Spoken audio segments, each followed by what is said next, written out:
songs always blossom in the studio. It's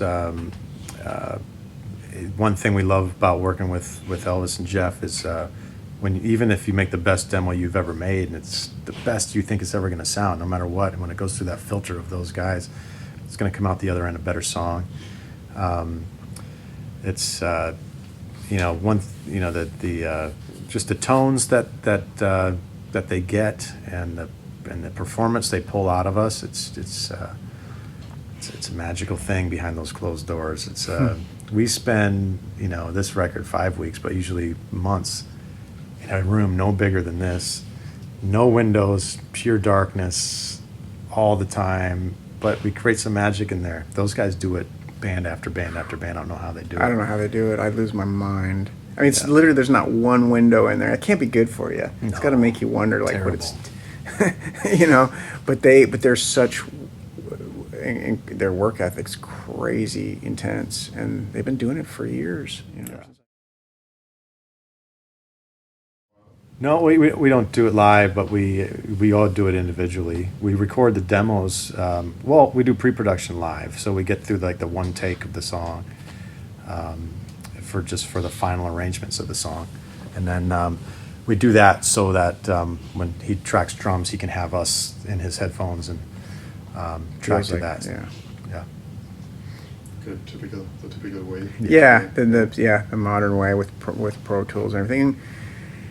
I've done some records over the last few years where it's done more of the live approach, and you can definitely hear that. I mean, there's something that I personally really like about a band doing that. But I think with our genre of music, the way this band is, it probably wouldn't work real well because so much of it is about a certain amount of precision and everything just lining up a specific way that would be next to impossible unless, maybe that'll be possible when it gets to the point where AI put together their own bands. You have robots playing. Dude, AI's writing. There's programs that AI's are writing pop songs now, and you can't tell the damn difference. Can't tell the difference. It's crazy. Technologies can. Yeah. Everybody who brings the Kempers and the digital amps to me, I say tricks are for kids. Let's stick with the real thing. I know they're getting better and better and better and better and better, and everybody's using them everywhere, and they're convenient, and you can travel with them easily, and you can take a Dumble and make it sound, close to the Dumble sound. But I love the sound of original amps. I can still hear the difference. I've done tours with other bands that are strictly Kemper, and I've heard, especially when you have two bands maybe opening up for you, and you hear one band that's all all tube amps and one's all digital. I can hear the difference in the room, especially in smaller rooms. If you're in an arena, it's different. If you're in a stadium or an outdoor thing, you can get away with it easy. But if you're in a House of Blues style venue and I can hear the difference. It's just not my thing. It's fun for being in a bedroom and playing and getting inspired by different effects and tones. And I'm analog tube all the way. I never say never, but I'll be the last guy playing. Yeah, maybe carrying around a heavy amp. Holding on to that amp for dear life till the end. I mean, I'm of the same opinion when it comes to. Although I did use Kemper, especially considering the kind of record it was on the Year of the Tiger on the solo record. A lot of the guitars. And any sort of electric, even though it was mostly acoustic, a lot of electric and the lap steel that I played was done into a Kemper because there was a great sound in there that just worked for the record. But for this record, I'm a diesel guy with Alter Bridge. It just fits this band so well. So normally I've been Herbert for 12 years, but Elvis recently acquired a VH4, and so my sound is basically a combination of the VH4 and the Herbert. And the Herbert the VH4 I think is actually about 70% of the sound, the way he has it mixed. Here's where it gets interesting. For the first time, as opposed to going into a cabinet, drum roll, the Universal Audio aux, the cabinet simulator, which just, Elvis had told me about this a while ago. He was so excited, and when Elvis gets excited about a piece of gear, I know it's got to be good because he is picky. And And so he was on, I remember he came to see my solo tour last year, and he was like, yeah, with the aux, we got to hear about it. I'm like, okay, I'll check it out. And sure enough, when we started using it during, or I was using it during our pre-production, and I was just blown away with the things that it could do. So I think my guitar sound, as far as I know for sure it's the diesel heads, but then it's going straight into the aux, straight to Pro Tools, no cabinet. And it's a pretty amazing piece of gear. No, mine's through a cabinet. He thinks, you never know. Yeah, Elvis could have fooled you. There's always a direct line that Elvis takes that he can put whatever digital effect he wants on it. But my setup is my MT15 PRS amplifier through a 4x12 vintage 30 cabinet. And then I also use Fender Twin for some of the clean stuff.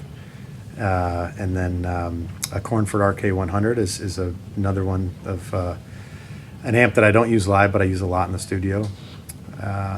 Those are the bulk of the tones on this. I also use a Duchess the V40 Victory amp for some of the bigger. You have to me there's two of my favorite clean kind of tones are your open back Fender Twin kind of chimey stuff, and then you have the big boxy kind of voxy.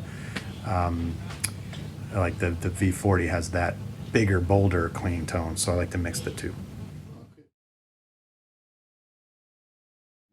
Royers, and then just a 57.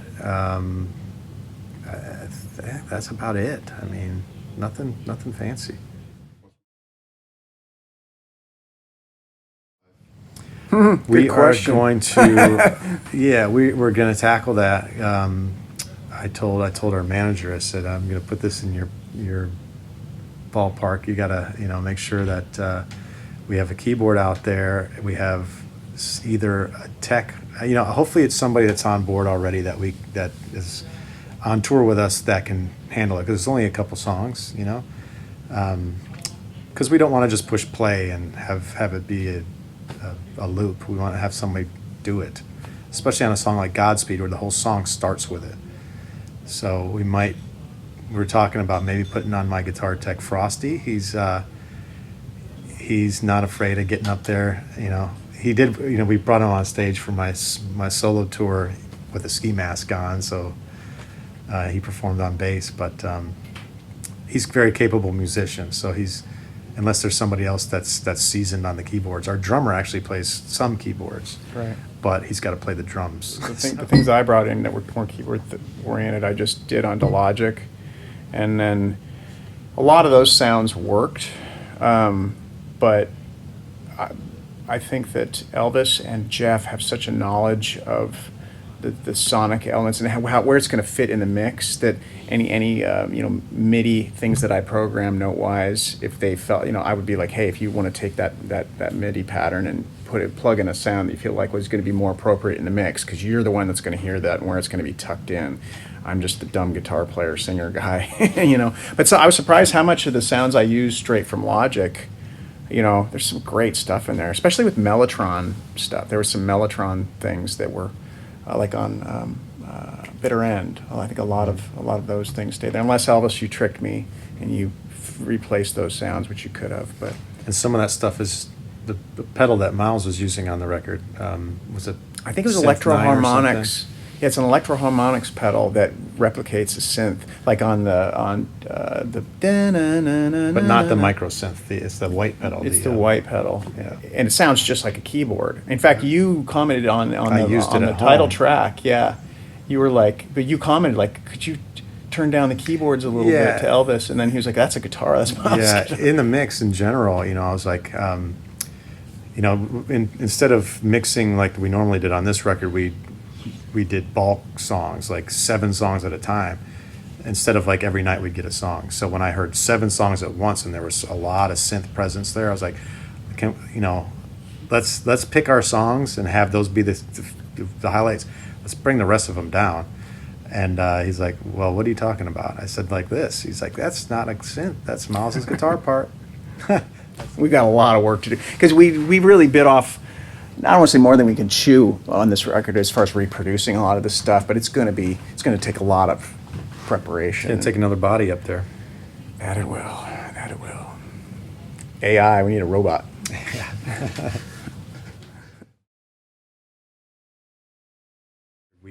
We all just chime in and make our notes, you know, sometimes you have 10 notes in a song, sometimes you have one, sometimes you say sounds great. You know, I think the more we work together, the easier the mixing process gets.